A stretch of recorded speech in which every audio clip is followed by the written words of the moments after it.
বউ শাশুড়ির ঝামেলাটা আসলে এটা আজীবনের একটা ঝামেলা। মেয়েরা আসলে ব্যালেন্স করে, ছেলেরা একটুখানি অগোছালো। ব্যালেন্সিংটা যদি না থাকে, ছেলেরা কিন্তু যেখানে সেখানে গিয়ে নষ্ট হয়ে যাবে, ঘর সংসার একদম ধ্বংস হয়ে যাবে। বুঝতে পেরেছো? নতুন বাংলাদেশ, নতুন চলচ্চিত্র এবং নতুন একটা গল্প নিয়ে আমি হাজির হয়েছি। বউ দেখতেই পাচ্ছেন, একেবারে ভিন্ন একটা রূপ। ছবিটি যখন হলে গিয়ে দেখবে, অবশ্যই ভিন্নভাবেই আমাদেরকে দেখবে। তুমি যে কথাটা বললে, ওই কথাটা নিয়ে আমার একটা কথা বলার ইচ্ছা, যে বউ আর মেয়ে একইভাবে চিন্তা করার যে জায়গাটা, আমি বলবো যে বউকে যদি মেয়ের মতো না ভেবেও অ্যাটলিস্ট বউয়ের মতো, বউয়ের মর্যাদা দিয়েও যদি ভাবে বা সেরকম তার জায়গাটাও দেয়, তাহলেও অনেক প্রবলেম সলভ হয়ে যাওয়ার কথা আসলে। আর এতটা মডার্ন একটা জায়গায় এসেও কিন্তু আমরা দেখতে পাই যে বউ শাশুড়ির ঝামেলাটা আসলে একটা কোথাও ইগো প্রবলেমে আটকে থাকে, অথবা কোথাও একটু মধ্যবিত্তদের মধ্যে একটু অন্য রকমের টানাপোড়ন, আপার ক্লাসে একটু অন্য রকমের। সো এই ঝামেলাটা আজীবনের একটা ঝামেলা লেগেই থাকে। সেটার কিছু চর্চা আমাদের এই ছবিতে দেখা যাবে। পারফেক্ট। এটা তো কোনো বিষয় না মিলানো, কারণ প্রথমত আমি একজন ছোট্ট অভিনেত্রী, তারপরে আমার মায়ের সংসার দেখেছি, আমার খালাদের সংসার দেখেছি, আমার চাচি মামি, আমার নানি দাদিকে দেখেছি। সো আশেপাশের অনেক ফ্রেন্ডদেরকে দেখছি। এটা মেলানোটা খুব একটা কঠিন হবে না। আর আমার ডিরেক্টর আছে ওইটা মেলানোর জন্য। এটা এক্স্যাক্ট ডেট তো আমি বলতে পারবো না, বাট জানিয়ে করাটা বেটার। জানিয়ে করার চেষ্টা করব আমি, যদি সিচুয়েশনটা এমন খুব কঠিন কোনো সিচুয়েশন না হয়, অবশ্যই জানিয়ে করব।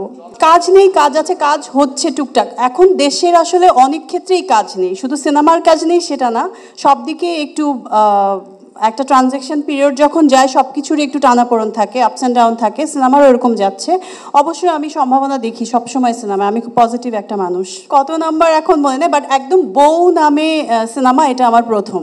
বাট বউ অনেকবার হয়েছি ফিল্মে। আসলে মেয়েরা চায় সব কিছু সুন্দর করে সংসারটা গুছিয়ে রাখতে, হয়তো বা ছেলেরা একটুখানি অগোছালো। অবশ্যই তারা কষ্ট করে রোজগার করে ঘরে টাকা নিয়ে আসে, মেয়েরা কিন্তু সেটা প্রপার ওয়েতে ব্যালেন্স করে। যে এই ব্যালেন্সিংটা যদি না থাকে, ছেলেরা কিন্তু যেখানে সেখানে গিয়ে নষ্ট হয়ে যাবে, ঘর সংসার একদম ধ্বংস হয়ে যাবে। বুঝতে পেরেছো? সো এটা অনেক ইম্পর্টেন্ট, ব্যালেন্সিংটা মেয়েরা আসলে ব্যালেন্স করে। অবশ্যই ভালো খারাপ দুই দিকেই আছে। আমাদের পুরো বউ টিমকে দোয়া করতে এবং ভালোবাসা দেখাতে।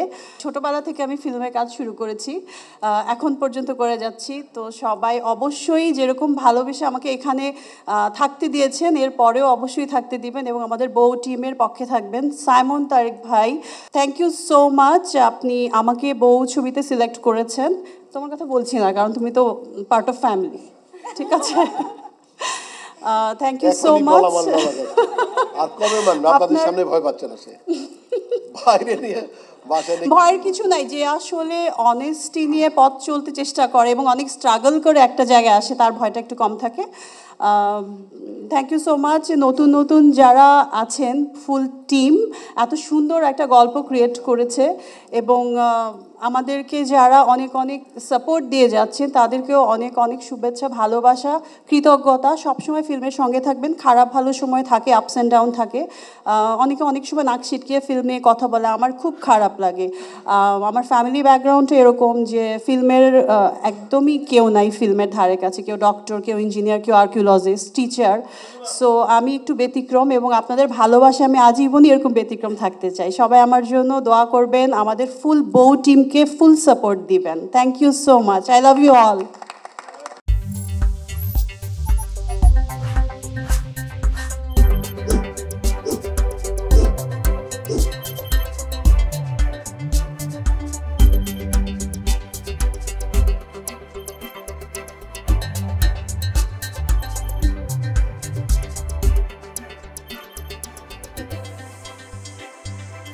Thank you.